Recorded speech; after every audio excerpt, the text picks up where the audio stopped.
Hi friends, ഇന്ന് ശ്രീകൃഷ്ണ ജയന്തി ആണല്ലോ. ഞാൻ അമ്പലത്തിലൊക്കെ പോയി. അപ്പോൾ അവിടുന്ന് ഉപ്പുമാവൊക്കെ കിട്ടി. അപ്പോൾ അതൊക്കെ കഴിച്ചു. മോൾക്ക് മാത്രമേ ഇനി ഫുഡ് ഉണ്ടാക്കണ്ടോ. അവൾക്ക് ഏറ്റവും ഇഷ്ടപ്പെട്ട ഐറ്റമാണ് കുഴക്കട്ട.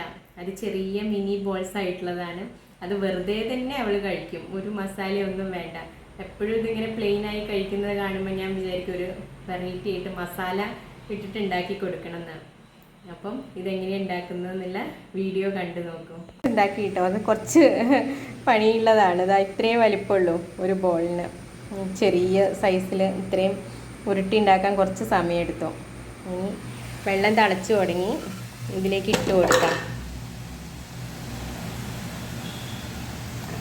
ഞാനിതുവരെ ഉണ്ടാക്കിയിട്ടില്ല കേട്ടോ, ഒന്ന് നോക്കാലോ എങ്ങനെ ഉണ്ടാവുമെന്ന്.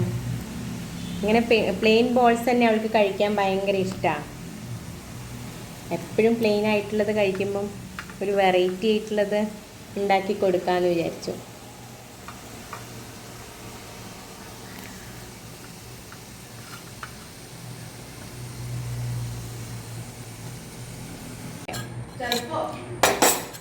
ഇപ്പം കുഴക്കട്ട വെന്ത് കഴിഞ്ഞു കേട്ടോ.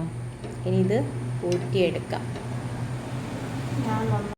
അങ്ങനെ മോള് വന്നപ്പോഴാണ് ഞാനിത് ഉണ്ടാക്കുന്നത് കണ്ടപ്പോൾ അവൾ പറഞ്ഞു, അമ്മേ ഈ റെസിപ്പിയുടെ പേരാണ് അമ്മിണി കുഴക്കട്ട എന്ന്.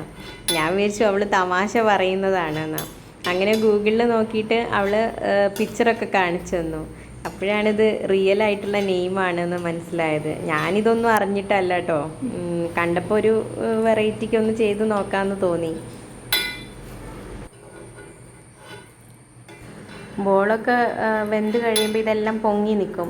ആ പൊങ്ങി നിൽക്കുന്ന സമയത്ത് നമ്മളിതെല്ലാം ഊറ്റിയെടുത്താൽ മതി.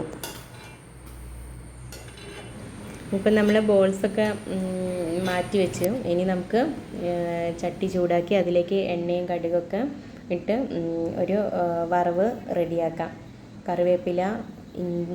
കറിവേപ്പില, പച്ചമുളക്, ഉള്ളിയാണ് എടുത്തത്.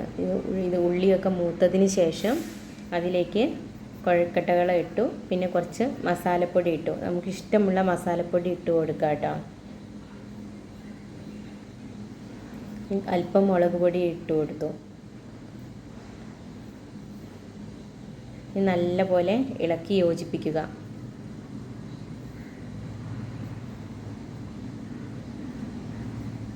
കുറച്ച് മല്ലിച്ചപ്പും കൂടെ ഇട്ട് ഗാർണിഷ് ചെയ്തു.